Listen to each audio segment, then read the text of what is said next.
Good evening. 9 people have so far been arrested and charged with serious offences since last month's programme. Detectives from all around the country are hoping that you'll be equally successful tonight in spotting clues and recognising familiar faces. And tonight we have reconstructions from Scotland, from Cheshire and South Wales. The disappearance of a woman from a village near Dundee, armed robbers who attacked a farm near Knutsford, and 2 con men who are preying on old people in Cardiff. Let's start with rather disappointing news. If you saw last month's programme, you'll remember the tragic story of Rachel Partridge. One Tuesday night in August, Rachel hitchhiked from Tame in Oxfordshire to her home at Chinner Hill. Her body was found next morning in a barn at Bledlow Ridge. And we had an enormous response, but so far with little practical effect, frankly. No one recognised the man seen near the barn, and police have asked us to appeal again to a woman who apparently rang from High Wycombe saying she'd also been attacked, perhaps by the same man. Her information could be crucial. Please ring again and give your name. Here's the number, 01811 8055. Well, Hertfordshire police were very pleased with the response to our reconstruction of a £250,000 fraud. Stolen documents were used to purchase foreign currency, but the voice of one of the fraudsters was recorded on tape. Hello, yes, my name is John Bailey, Director and Secretary of Wilmot. I want to buy German marks. Well, as a result of broadcasting that last month, police are now following a number of new leads, and we'll let you know what happens next. We also reconstructed an audacious series of crimes in which thieves surreptitiously drained oil from cars, then offered to repair them. I won't need the house keys, just the car key. Okay. 150 viewers called with information and 3 reported attempted thefts by the same team. Others gave detectives new evidence about how stolen cars, principally Mercedes like that one, are being shipped abroad. And we also showed how stolen cars are given new identities with chassis numbers taken from wrecked cars of the same make. It's known as ringing. And one viewer called to say he'd seen a wrecked car near his home and then just hours later saw what looked like the same car again on the road running as good as new. The police checked out the details and a man has been arrested as a result of that call. Several viewers recognised a picture taken by a security camera during a raid on a London building society. As a result, a man has been charged with 9 robberies and 4 attempted robberies. And another man has been charged with assaulting 2 girls in Merseyside. The crucial information came from a police officer 80 miles away in the Midlands. He realised that our Crimewatch video fit bore a resemblance to a man that he'd just arrested for a sexual assault in Birmingham. The man is now expected to be charged with a total of 6 offences. Well, finally, 6 people have been arrested as a direct result of a reconstruction we showed in July. A number of bank drafts had been stolen while in transit through Heathrow Airport, and these were used to buy gold bullion, paintings and other goods. Some of the property has now been recovered. The 6 people have been charged with conspiracy and inquiries are continuing. The first of this month's reconstructions is a case that's been headline news in Scotland, the disappearance of Lynda Hunter. Some stories have associated Lynda with the missing London estate agent Susie Lamplugh, but police have no reason to link the 2 women, except that they're both missing. Maybe in Lynda's case, it's a mystery that you can help resolve. The story starts near the Hunters' home, Carnoustie, 12 miles from Dundee. Thursday, August the 20th. Every day, Lynda Hunter drove to the golf course to exercise her dog, Shep, on the nearby beach.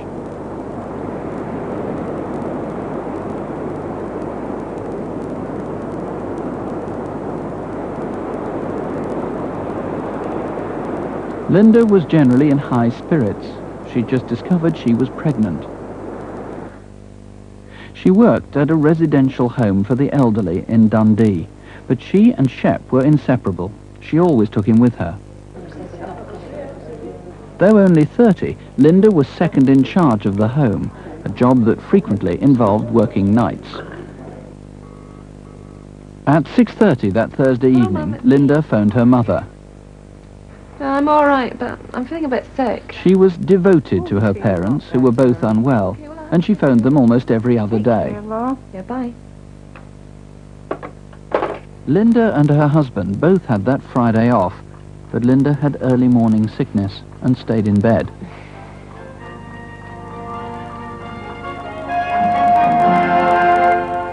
It's precisely 8 o'clock on Friday the 21st of August. Her husband gave breakfast to his son and a friend who'd stayed the night. There's your breakfast. Day of killing. A team of specialist social workers... Shame you lost in the match last night, eh? ...help the bereaved. The funeral of Rudolf Hess has been delayed while his relatives consider requesting a second autopsy. At 8:20, the two boys left to catch the bus to school. Bye-bye. At about 10, Andrew drove Lynda to the chemist's. Good morning. Oh, good morning. I'm 6 weeks pregnant and I've been suffering very badly from morning sickness. I wonder if you had anything to help me. How long is it lasting? Oh, it seems to go on all day. In that case, I don't think that there's anything that I could recommend that would help you. I'd suggest that you go and see your doctor. Really? I'm sorry. Okay, thanks. Bye.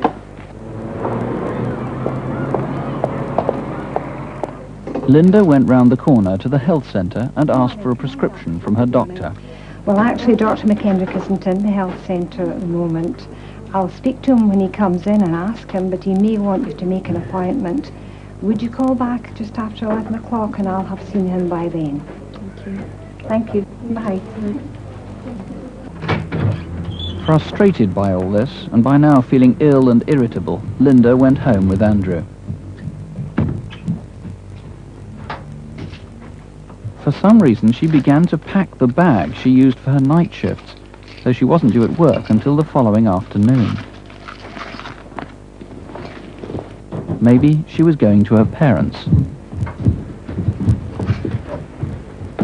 I'm going out. You can pick up the car from work tomorrow at 3. Well, I did need the car, Lynda. But if you're going to Dundee, you could give me a lift. If you're ready now, then come. If not, you can get the bus. Come on, chap. Well, just give us a minute, I'll go get my files. Neither Lynda nor Shep have been seen since.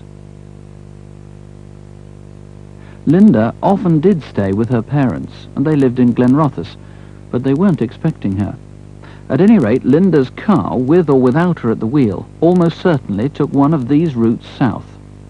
It was discovered next day in central Manchester. Dale Street, behind Piccadilly Station. Just after 9 a.m. on Saturday the 22nd, a traffic warden gave Lynda's Cavalier a parking ticket. Next day, at 6:15 on Sunday evening, a policeman noticed the car had been broken into and the radio cassette was missing. 7411 to CK Alpha 1. A vehicle check, please, on Delta 266 Charlie Echo Sierra.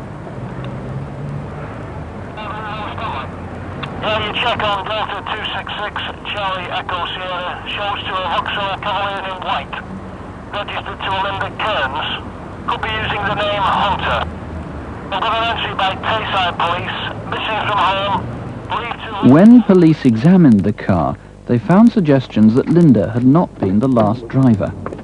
The driver's seat had been adjusted for someone much taller than Lynda. Lynda's bags had been left in the back, along with tablets for Shep, who had a heart and bladder condition. But her money, about £30, and 3 credit cards, were gone. One of her earrings was found lying in the boot. The grey covers that had been on all the seats had been removed from the front. And the floor mat on the passenger side was missing. Both the tools and the spare wheel seemed to have disappeared. In fact, the wheel had been fitted to the front offside. So where were the tools and the other wheel and tyre? It was a distinctive Antibes Cavalier. Somewhere between Carnoustie and Manchester, between Friday and Saturday mornings, that wheel had been changed. But where and by whom?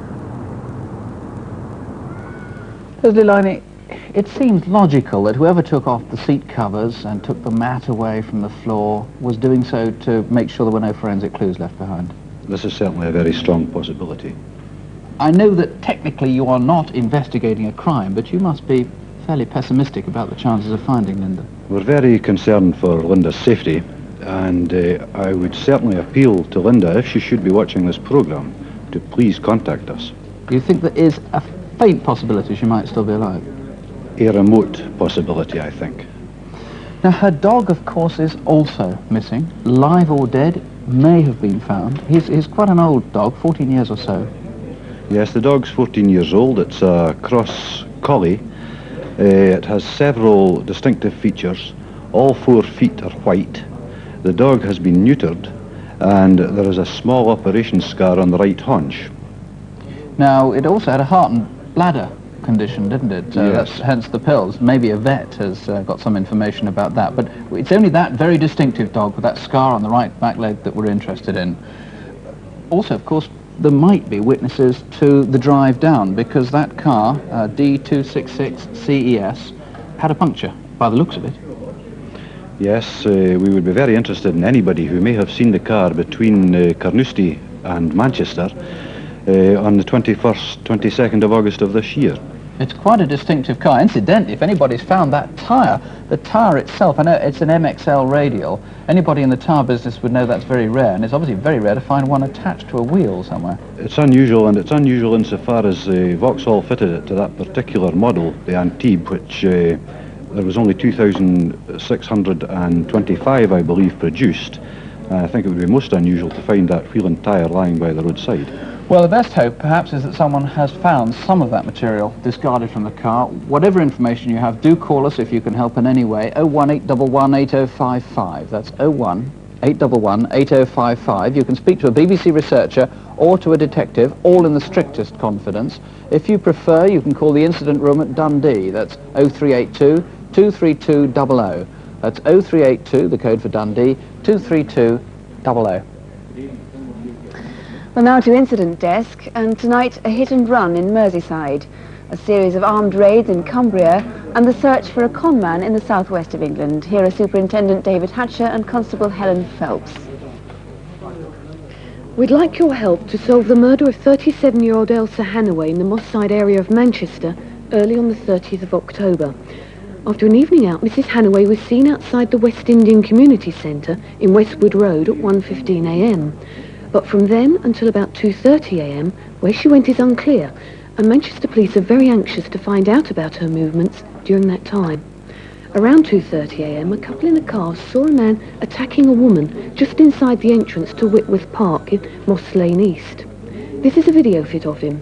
He's in his 20s and wears his hair in dreadlocks. That night he had on a red, green and yellow striped woolly hat. At 3:10 a.m, a similar man was seen running out of the park and down Hathersage Road. Mrs. Hannaway was later found in the park, suffering from head injuries and hypothermia. She'd also been raped and died in hospital that day. Near the spot where Mrs. Hannaway was discovered, police found this watch. It's a seconda and it has a broken silver strap. And missing from Elsa's wrist was a thin gold chain. Look at this face again. There is a £500 reward from the local West Indian community for information leading to an arrest.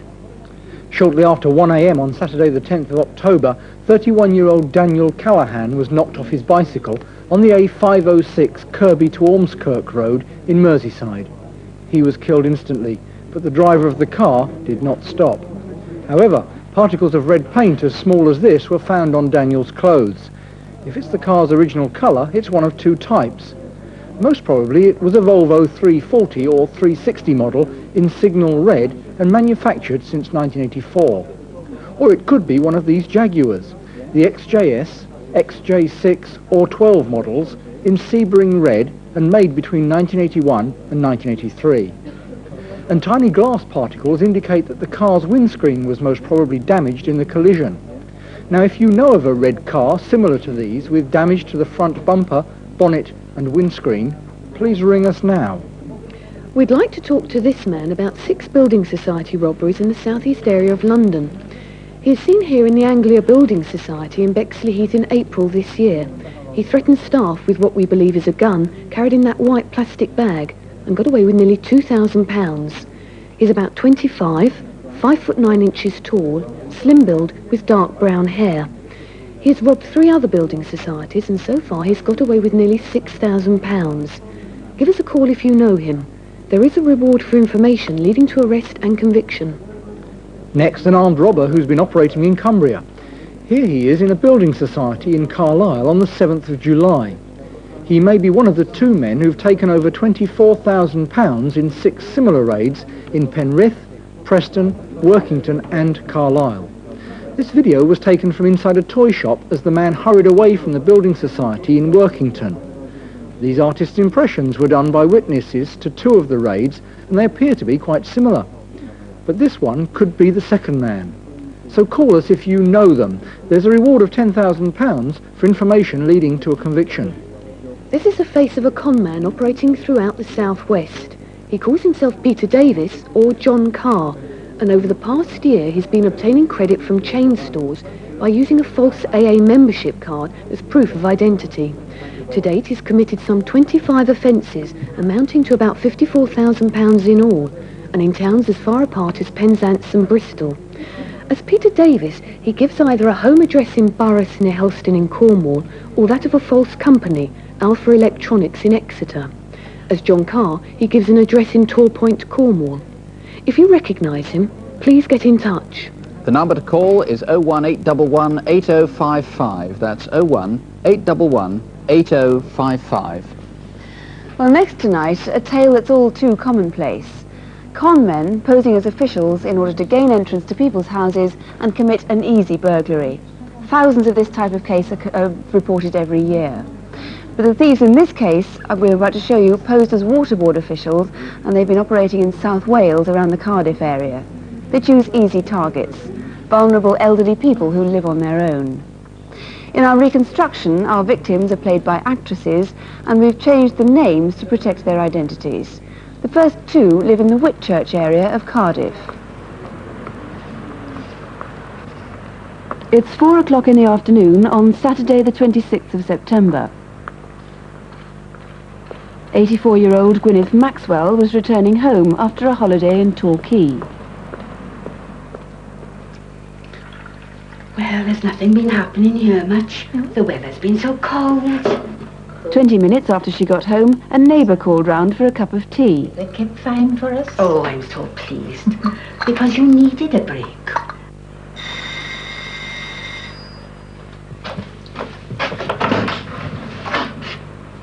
Yes?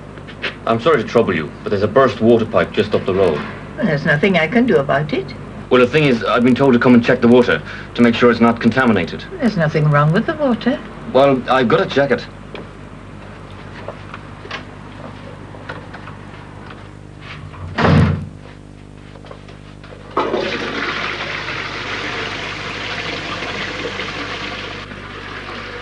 Well, it seems all right, but I better check the water in the kitchen.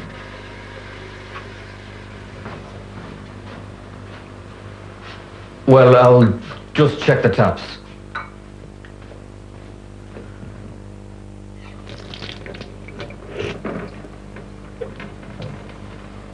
The water's fine. I'll be on my way now.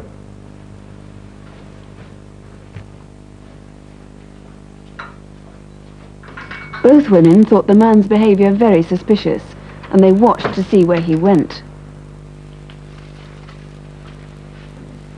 But it wasn't until there was a similar incident 19 days later that they reported the matter to the police.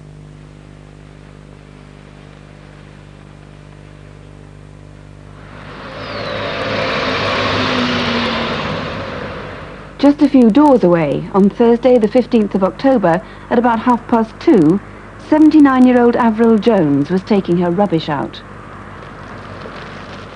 20 minutes later, she received a visit from someone who said the water pipes in the road were faulty.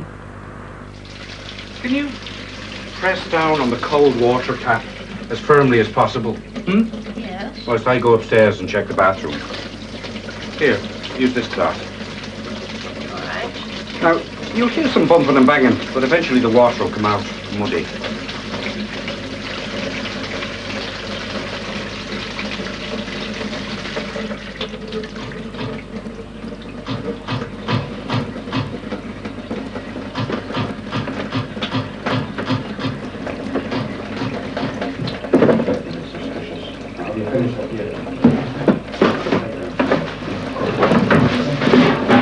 What's going on up there?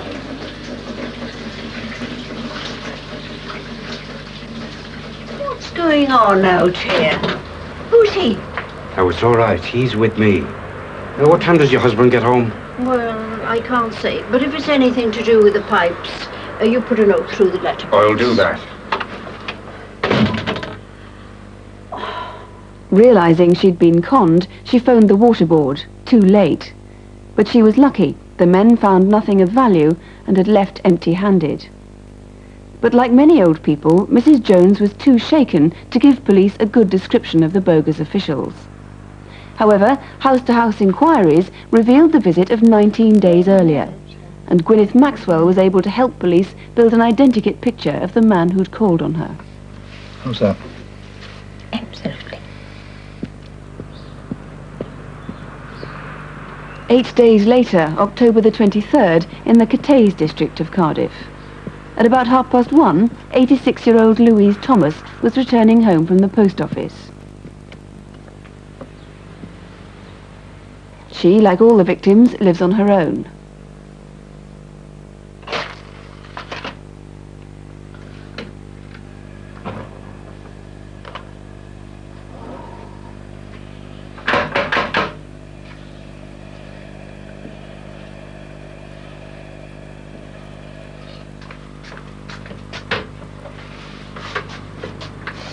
I'm sorry to disturb you, but there's been a gas explosion, and I've come to check your water. Oh, well, Kitchen this way? yes. All right.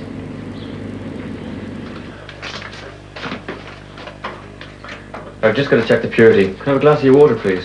Oh, yes, all right.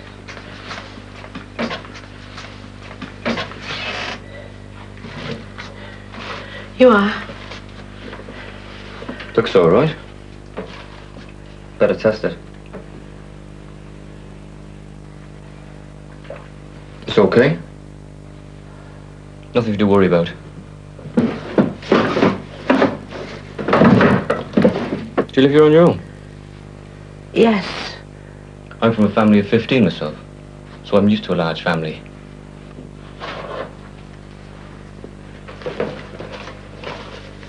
You're a Cardiff girl, are you? Yes. I've lived here all my life. You'll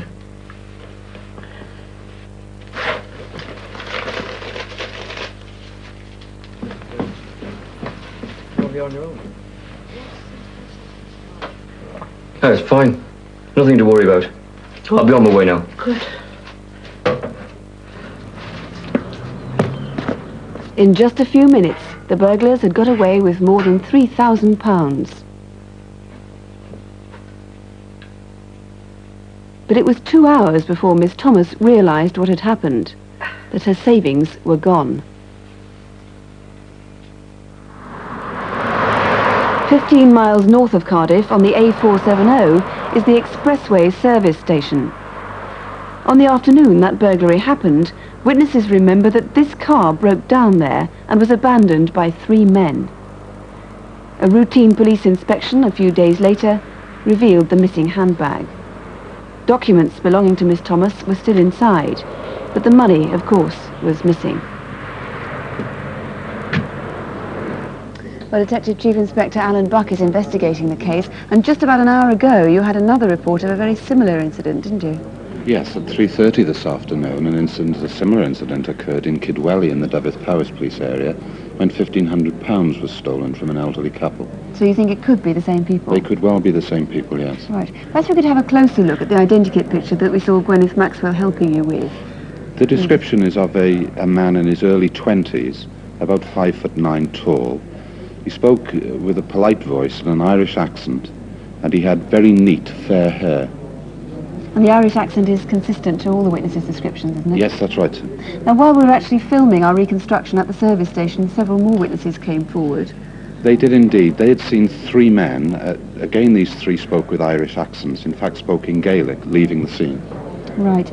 Now, the biggest and best clue, of course, is the car, the white Ford Granada. And that was bought on Wednesday, the 21st of October. Here's the receipt from it, at an auction in West Bromwich. That's right. It was bought in West Bromwich, and the person buying it gave a Wolverhampton address. What we'd like to know is where the vehicle was from the 21st to the 23rd. We'd like to know if anybody saw the people abandoning the car on the A470. Did anyone give them a lift? Where did they stay overnight on the Friday, Saturday? They certainly came back on the Saturday evening. Did anyone give them a lift back there? We need to know where those men were. Right. Now, one clue was left inside the car. It's rather interesting. Some acne cream. Yes, that acne cream was found on the back seat of the car, and it was bought from a chemist in Blackpool. So there may be a Blackpool connection there. Indeed there may. Right. Now, these men, of course, might well have visited other people, either in the Cardiff area or even a wider area, and not been successful. We think that's almost certain, and we would ask the public, in Cardiff particularly, to phone the local police station if they've had a visit from water board officials in the last few months where they've been in any way suspicious. Right, well, for the moment, thank you very much indeed. And do call if you can help. The number is, as usual, 01811 8055, or you can call the Cardiff Police direct on 0222 398 381. That's 0222, the code for Cardiff, 398 381. Now, robberies on old people are especially cowardly and callous, but in fact, crime against the elderly is rare, and whatever your age or circumstances, there are just a few basic common sense things we can do to protect ourselves against con men. First, don't keep large amounts of cash in the house. Use a bank or building society or put it in the post office. Second, never open the door to strangers if you're unsure of them. Who is it? Who's there? Welsh Warder. It's most important to have a chain. That way you're not vulnerable once the door is unlatched. From the water board, madam. Door chains give you real security. Can I see your identification? Yes. But even then, ask for proof of who they are. And check. If possible, look up the phone numbers in the telephone directory to make sure they're the real ones. Would you confirm that you have an inspector working in this area? I live at Castlefield Place. The name, Mr. R.W. Thomas. So if you're worried, don't open the door, unless you're sure. And I think it's important to stress that no genuine caller is going to object to you asking them to leave for the moment and telling them that you'll phone their headquarters, their firm or their company to make an appointment at a more convenient time to you and perhaps have somebody there with you when they come back. Alan Buck, have you got something to add to that yourself? Yes, if people want any crime prevention advice, they can of course always call or phone their local police station and speak to the crime prevention officer. Their advice is free.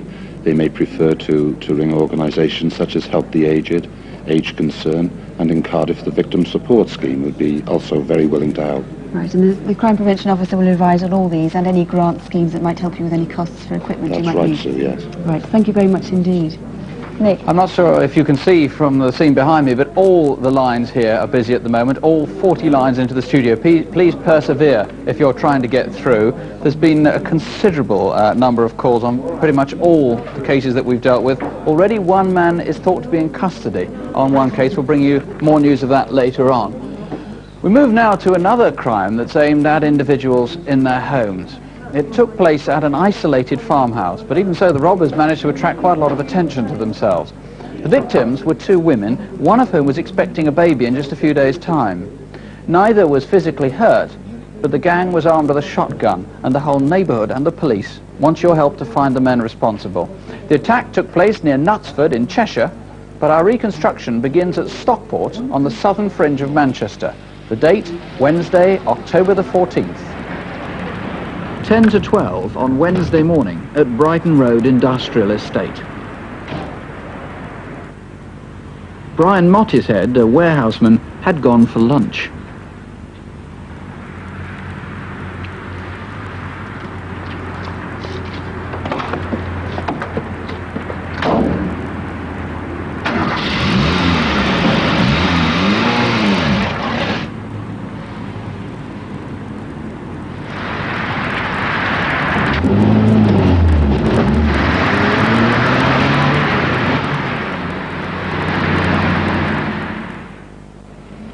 at 11 a.m, 6 days later, Tuesday the 20th of October. This farmhouse is 4 miles from the nearest main road. Kathy? Yeah? There's someone here. Will you come down with me? I don't like the look of them.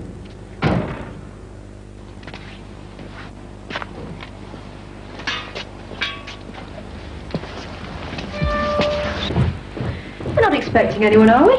No.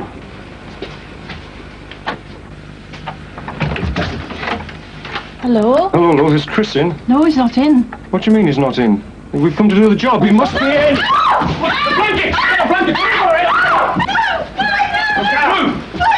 Move down! Down! Get down! Right, come on, let's tie him up! Tie him up, the rope! The rope! Right. Lie on your stomach. I can't! I said lie on your stomach! All right, give us your hands. Give us your hands. Right, now, where's the safe? No! Both of you, where is the safe? No! Safe! There must be a safe. I know there's a safe. Yeah, look at that room.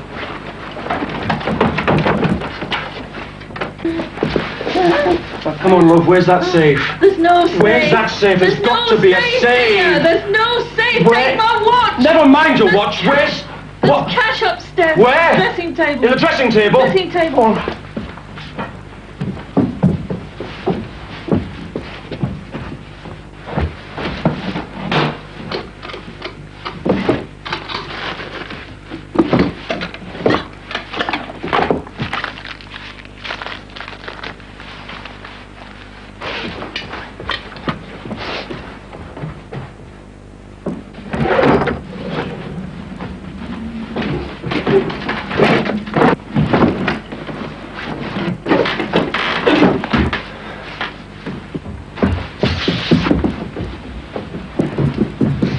Where's Willie? Dunno. Right, where are the keys? The keys to the Porsche. I haven't got them. My husband's got them. Take mine. They're in the fruit bowl in the kitchen. Willie, go and get them. Now, don't call the police. We won't. We won't. We won't. Don't worry, love. Just think of the insurance, eh?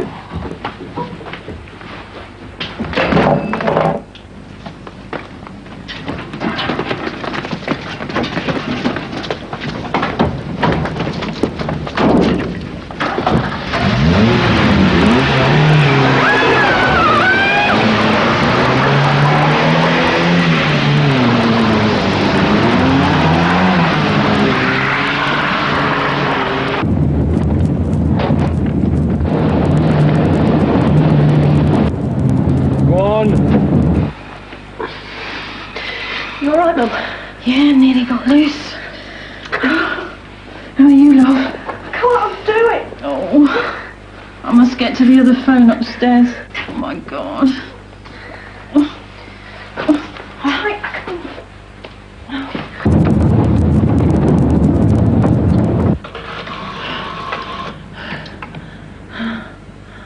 Police. There's been a burglary. They've just left. Put your foot down.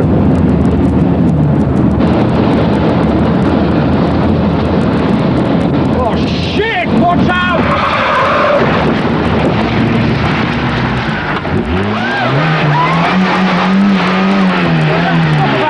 Look at that, quick!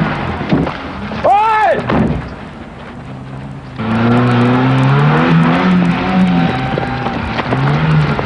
In the back! In the back! Whoa!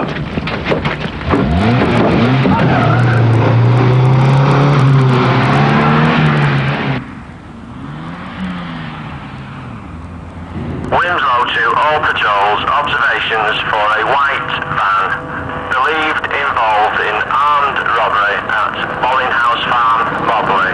Over.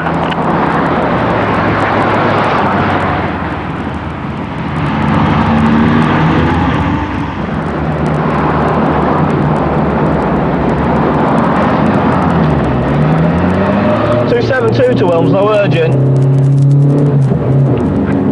Yeah, I'm following this white van on the A538 through Hale Village towards Altrincham.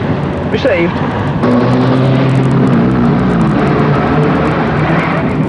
Down.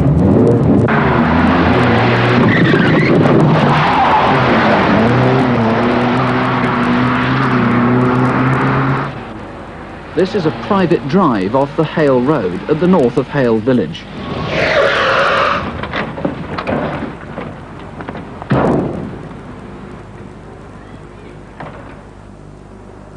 One of the robbers was seen as he dashed across Hilltop, back into Hale Road, and then walked off towards the station. Ken Johns, how are the victims? It's a particularly horrid sort of crime, isn't it, in your own home?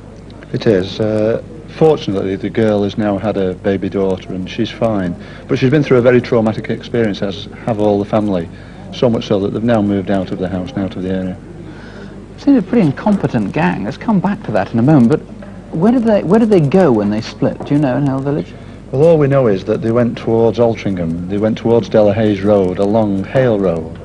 From there, we don't know whether they took a taxi. They may have taken a lift.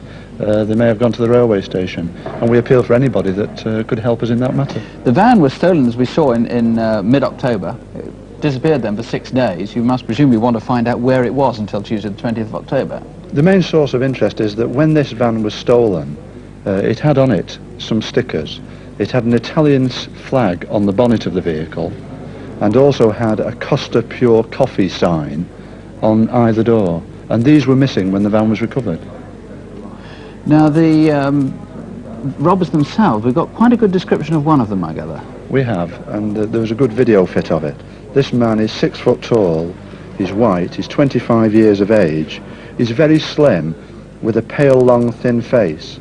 He had curly, untidy hair, and was wearing untidy working clothes. That was made with a BBC graphics artist for Crimewatch. Apparently when one of the witnesses saw it, it was made by one. When the other saw it, she was absolutely astonished at the likeness. She thought it was such a good likeness that it made her shudder when she saw the picture. She was very impressed. Tell us about the string that was used to tie up one of the women. The string is very similar to cord used on curtaining, and it's been doubled up and knotted for strength. It's particularly unusual. Somebody might notice that pattern of using string. I said that the gang seemed pretty incompetent. They were in a number of ways, quite apart from drawing all that attention to themselves. Yes, it was not a very professional job. They came looking for a safe in the house. There was no safe in the house, and they didn't get very much money from that job. There is a reward, isn't there? There is a reward of £1,500 for any information that leads to the arrest and conviction of the offenders. And I take it you're not going to be too fussed who you give it to, provided you get the information. I just want the information. I don't care whether it comes from the criminal fraternity, from the family of the offenders. I just want to clear this job up. Right. Well, the number to ring, as always, is 01811 8055. You can, if you prefer, ring the Chester incident room. That's 0244 313 131. That's 0244, the code for Chester, 313 131. Well, on the Lynda Hunter case, we've just heard that we've had an anonymous call from a man who says he saw 2 men in a car very much like Lynda's, the Cavalier on Tebe, and were trying to sell a seat cover from it. So if that man could phone again, please, and give us more information, that's obviously quite crucial. Please do call us again. In fact, I gather it's been quite difficult getting through at times. The lines have been quite busy, but we are here till midnight. You could write to us at Crimewatch UK, BBC Television, London W12 8QT, or contact your local police. And tonight's phone numbers are going to be on CFAX on page 186, if you have that. We'll be back, hopefully, with some more results in just over an hour. That's Crimewatch Update at about 11:25. There'll be more news then on Open Air tomorrow morning at about 11:45. Do, of course, join us in the new year when we'll be back on Tuesday, the 12th of January. Meanwhile, have a very happy and crime-free Christmas, and, of course, sleep well. Good night. Good night.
Hello and welcome back.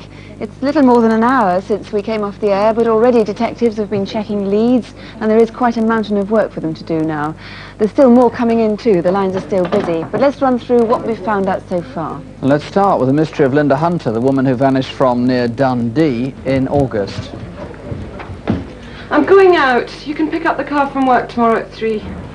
Next day, Mrs. Hunter's car was found abandoned 300 miles south in Manchester.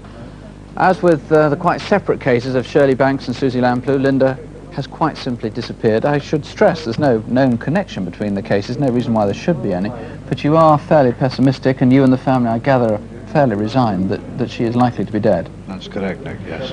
Now, you've had one phone call that is really quite intriguing, I gather, someone who spotted a car on the night in question. Yes, we believe it was possibly on that night, probably on that night. It was, in fact, being driven south of Edinburgh, between Edinburgh and Manchester. We don't know exactly where at this stage. And the driver of the car who was following this white Antibes noted the number. Unfortunately, the number's at his work, and he's going to check and bring it back for us. Explain why he was so suspicious that he jotted down the number. He was suspicious because he saw a woman slumped in the front passenger seat. Now, you've checked this man out. I've spoken to him personally. He's definitely got the number. He's going to check that out tomorrow. Yes, he's genuine. Now, I gather you also had some calls from Manchester. Yes, we've had several calls from the Manchester area. The most interesting call probably is from an anonymous caller, in fact, but who has given us names of persons who may well have had this car in their possession. Right. I know you've got a lot of information still to check out. Thank you. Well, yeah, sorry, you wanted to say more? Yes, if I couldn't, Nick, I would like to ask Lynda, who phoned our incident room in Dundee with regard to the car being at the Duck and Drake Public House in Leeds, to contact us again either here at Crimewatch or at the incident room at Dundee. Okay, I've got another appeal for someone to call in. I can't give her name out because the call was given in confidence, but I think she'll know who I mean when I say she called about the murder of Rachel Partridge. That was a case that we covered in last month's programme. A woman rang tonight with information. She broke down on the phone. You will know who you are. Please do call us back right now. The lines are open. All the numbers will be given in just a moment. Well, now that series of robberies against elderly people in South Wales by a team posing as water board officials. Sorry to disturb you. There's been a gas explosion, and I've come to check your water. Oh, well, The kitchen this way. well, all right. In one of the robberies, thieves got away with £3,000. And then there was another one we heard today where they got away with £1,500. Detective Chief Inspector Alan Buck, you actually seem to have some very useful calls today. Yes, I'm delighted with the response. We've been inundated both at Cardiff and here. I had a phone call earlier on myself from a lady ringing from Southern Ireland who asked whether she could see the video fit again. Right, there it is. This is of a man in his early 20s, 5'9", neat, mousy-coloured hair, politely spoken with an Irish accent. If you recognise him, please phone us back. Right. What actual results have you had? We've had a number, 3 of which I'll give you. An off-duty bobby in the Metropolitan Police area has told me about 2 men of almost identical description who were arrested recently. I will follow that line of inquiry up before I return to Cardiff tomorrow. A man from Cardiff saw some people acting suspiciously in Diana Street in the Cathays area. He is en route to Cardiff Central now to make a photo fit. And perhaps the most special is we've had a call regarding similar offences in Birmingham 6 weeks ago, which were recorded on videotape, so that's quite encouraging. And they all seem to tie in time-wise, so with any luck we've really got somewhere there. Mr. Buck, thank you very much. Thank you. Well, out of that frightening raid that took place in October on a lonely farmhouse near Knutsford in Cheshire, 3 men armed with a shotgun took £3,000 worth of jewellery and cash and escaped in a van and in the family's own car. Inspector Ian Johns, you've had a lot of calls, I know. How many so far? Have you counted yet? Yes, we've had 70 calls into the incident room in Cheshire, and we've had over 50 calls into the control here. You were looking delighted a few minutes ago when I was round the back with you. You've obviously got some really rather good information. We've had some good information about a man that's alleged to have been on the job, and we're very pleased, and we're following that one up at the moment. Right. What else have you managed to find out? Well, there's been various names put in, which is obviously very hopeful. And also we've had some information about the string. Right. That it may come from either the rag trade, from market traders, or from shoe wreckers. Right, this is the string that was used to tie up one of the women. We've got that video fit, which is supposed to be really quite a good likeness of one of the culprits. And you think you've got information about that man now? Several people have come forward. They've looked at the video fit, and they've given us a name that they feel this man that may refer to this man. I have a feeling you're going to have a very late night tonight, Mr. Johns. Thank you. Thank you very much. Well, now to see what calls we've had so far to incident desk. Helen Phelps, first of all, the murder of Elsa Hannaway in Moss Side in Manchester. That was the 30th of October. That's right. It was a particularly vicious attack on this woman. She was a mother and a grandmother. We've had about 15 calls in all. At the moment, the information doesn't sound too positive. What we need to know is where she was between 1:15 in the morning and 2:20, an hour and 5 minutes later. That period is blank. We also need to know who is the man that was seen struggling and fighting with a woman in Whitworth Park a little bit later on that morning. We showed a video fit of him. We need to know who he is. And nobody's come forward who really recognises him yet? No, I'm afraid not. What about the building society robber? There were 6 robberies in the South East London area.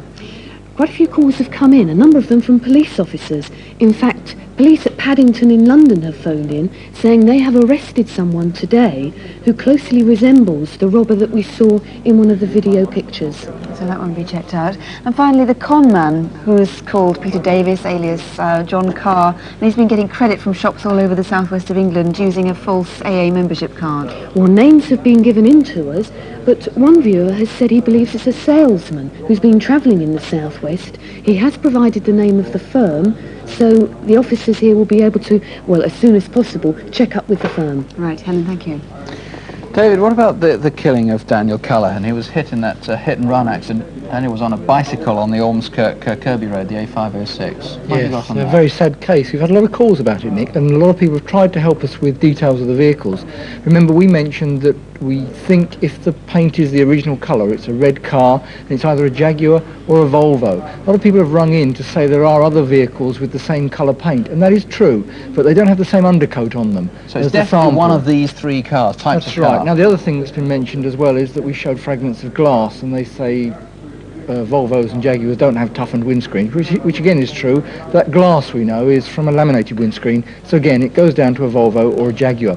If you think you recognise either of those vehicles that has had front damage, call us. We've had one possible identity of a Jaguar in the Merseyside area that we're following up, and we know is up for sale at the moment. And has appropriate damage, I gather. It would appear so, yes. Then there was the raider who attacked 5 building societies and a bank in Lancashire and Cumbria. Yes, he's got away with £24,000. We've had one call. Totally frustrating result here. There's a £10,000 reward being offered if you can identify either of the top 2 artist impressions, which we think are probably the same man, or the bottom one. They may be operating as a team of 2, or they could be entirely separate offences. Got a pretty lousy result so far.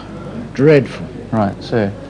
Well, that's all for this month. In fact, it's all for this year. We're back next month on Tuesday, January the 12th next year. But we do hope to have more results in time for open air, which is at around 11:45 tomorrow morning. Meantime, the lines are open for another 25 minutes or so until midnight. So we'll give you local numbers in a moment. And of course, you can always write to us at Crimewatch UK, BBC TV, London, W12 8QT. Failing that, if you have any information on any crime, just call your local police. Don't have nightmares, do sleep well. And do join us in the year ahead. Good night. See you next year.